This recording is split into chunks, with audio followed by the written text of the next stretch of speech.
Battaglia Martínez para formular pregunta hasta por 3 minutos.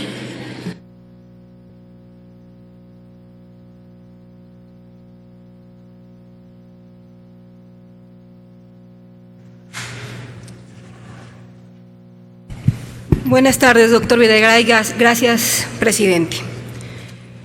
Antes de entrar en materia, me gustaría hacer 2 precisiones porque me parecen muy importantes. Aunque no debiera sorprenderme, sí me sorprende el discurso de venir a congratularse porque no se van a aumentar impuestos el próximo año, después de que con la reforma fiscal se aumentó, se pusieron el IEPS, se homologó el IVA en fronteras y los profesionistas de manera particular están sufriendo esa reforma fiscal.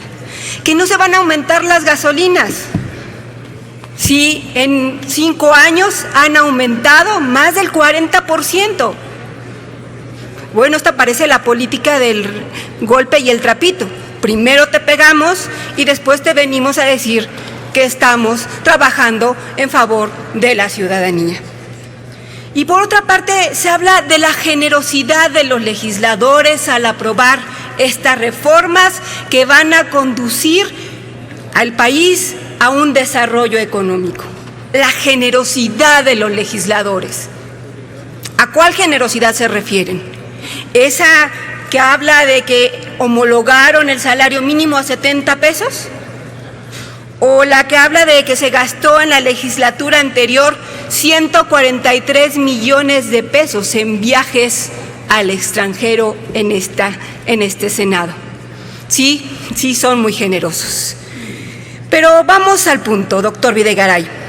Hoy acude al Senado de la República con un discurso que guarda una gran distancia entre la realidad, los compromisos de campaña hechos y el balance económico a la primera mitad de este sexenio.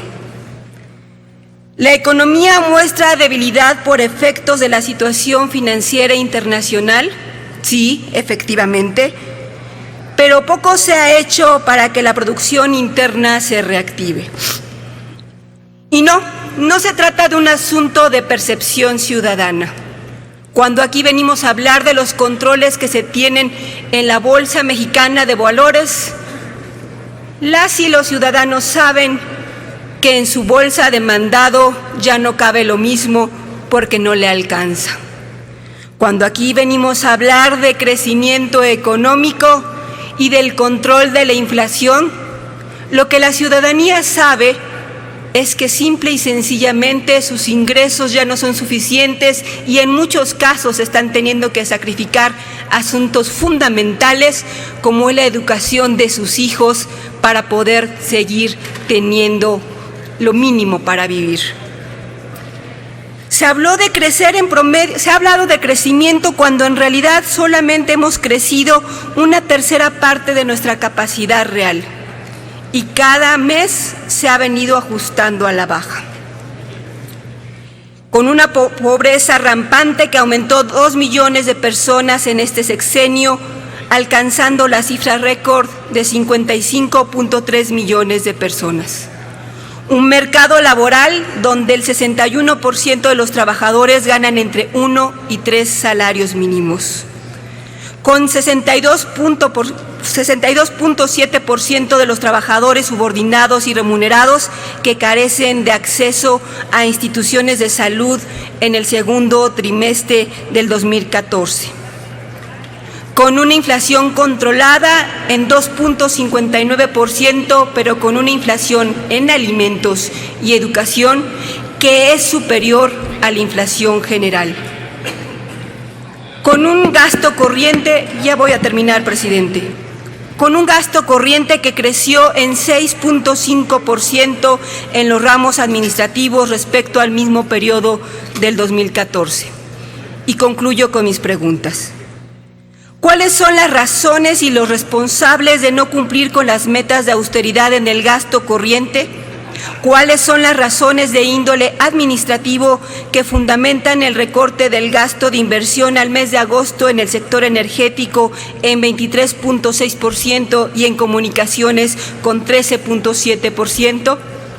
¿Cuáles son las medidas adicionales que tomará la Administración Federal para erradicar la discriminación salarial entre hombres y mujeres que está en promedio entre 15 y 20%?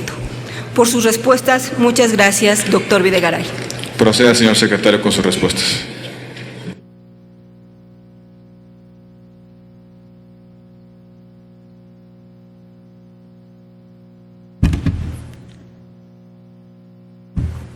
Gracias, senadora Tagle. Con el permiso del presidente de la mesa directiva.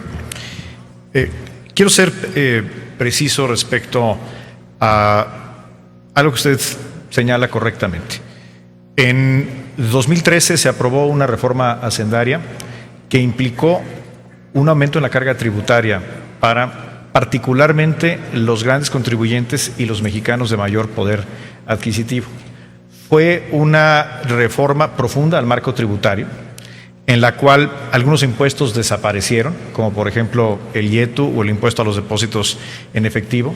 Se introdujeron elementos de mayor progresividad en el impuesto sobre la renta y se hicieron otras modificaciones, como por ejemplo la homologación del IVA en frontera. Este fue un cambio profundo a las reglas de carácter fiscal. A partir de entonces, lo que ha propuesto la Administración, el Poder Ejecutivo Federal, y es una propuesta respetuosa de las atribuciones del Congreso de la Unión, es darle estabilidad al marco tributario durante el resto de la Administración. ¿Por qué? Porque las reglas fiscales, para generar incentivos, certidumbre, para crear empleos, para inversión, no deben de modificarse constantemente. Es decir, la propuesta de no elevar impuestos, de no crear nuevos impuestos, parte precisamente de que en 2013, entrando en vigor en 2014, se hizo una reforma profunda que implicó, por supuesto, incrementar los ingresos tributarios no petroleros y que muestra ya algunos resultados muy importantes que nos han permitido enfrentar con éxito la disminución del precio del petróleo.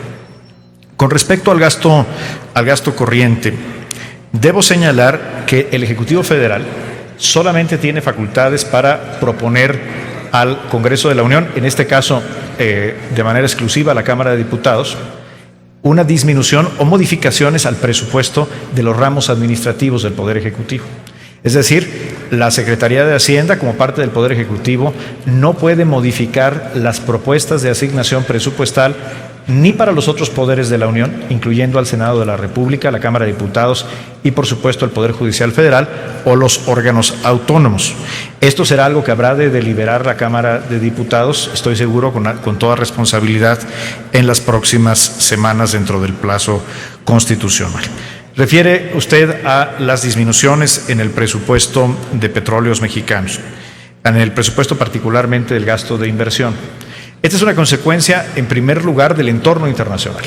El precio del producto principal que vende Petróleos Mexicanos, que es el petróleo crudo, ha tenido una disminución muy importante y, como el resto de las empresas petroleras del mundo, ha enfrentado esta situación disminuyendo, entre otros rubros, el gasto de inversión. Esto es algo que está previsto en el nuevo marco normativo de los hidrocarburos en México, que Pemex reaccione y se comporte como una empresa productiva, no como una dependencia gubernamental. Y esto es lo que está ocurriendo, y lo mismo ocurrirá cuando tengamos mejores precios del petróleo eventualmente. Es algo que no podemos pronosticar cuándo habrá de ocurrir.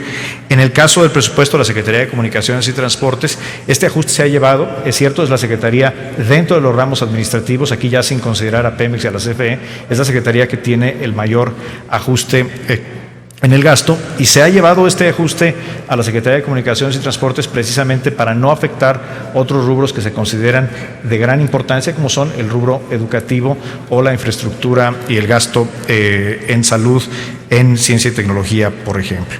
Y finalmente, con respecto al gasto corriente, se está haciendo un ajuste importante en el gasto corriente, tanto en este ejercicio 2015, y así se está reportando en los informes trimestrales, y por supuesto en la propuesta para el año que entra.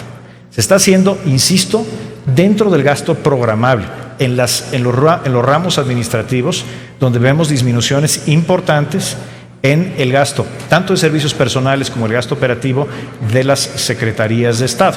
Esto, al agregarse junto con los ramos autónomos y de otros poderes de la Unión, por supuesto, la disminución es menos perceptible, pero la propuesta del Ejecutivo es una disminución real, importante, en todas y cada una de las secretarías de Estado, insisto, en servicios personales y en el gasto de operación. Y por supuesto, aquí se me agota el tiempo en la tribuna, pero estamos a sus órdenes para proveerle esta información a detalle, senadora. Muchas gracias, presidente. 2 minutos para su réplica, senadora Tagle Martínez. Coincidiendo en que es necesario garantizar que no haya movimientos importantes en temas de ingresos fiscales, me preguntaría entonces por qué someten a la Ciudad de México y al Estado de México a un vaivén condicionado a cuestiones políticas cuando en este proyecto de presupuesto el fondo de capitalidad ha sido disminuido. Si vamos a ir a una reforma que garantice ingresos fiscales, me parece importante solicitar un compromiso para que el fondo de capitalidad quede también en esta reforma y no esté sujeto a vaivenes políticos, pues creo que los capitalismos y quienes transitan por esta ciudad, empezando por ustedes mismos, van a agradecer que pueda haber servicios suficientes. En cuanto al gasto corriente, pues me parece que a la ciudadanía le queda muy claro. Mientras los funcionarios, los senadores, los partidos políticos no hacen ningún esfuerzo de apretarse el cinturón, porque eso es evidente, y el argumento es que la ley no nos lo permite y la fórmula está así, ¿no? A la ciudadanía es a la que siempre le pedimos que en momentos de crisis se ajuste el cinturón. Podemos dar muchos datos, justificaciones de por qué no se puede disminuir más. Lo cierto es que los datos también indican que el gasto corriente ha venido aumentando. Entonces, es un tema que tenemos sin duda que tratar. Finalmente, quiero decirles que el modelo económico de nuestro país ha puesto de manifiesto claras deficiencias e inconsistencias durante los últimos años. Es un modelo que ha generado resultados insuficientes, inequitativos e inciertos. Ha aumentado el número de pobres y no solamente eso, ha profundizado la desigualdad y la exclusión. Desde nuestra perspectiva, el presupuesto debe concebirse como el principal instrumento de desarrollo de una nación y como el reflejo de las prioridades del Estado. Por ello, si lo que buscamos es acabar con la desigualdad y mejorar la calidad de vida de los mexicanos, nosotros creemos que el camino y las prioridades deben concentrarse justamente en la inversión pública y en la equidad social, renglones que desafortunadamente vemos sensiblemente sacrificados en este paquete presupuestal. Es cuanto. Muchas gracias.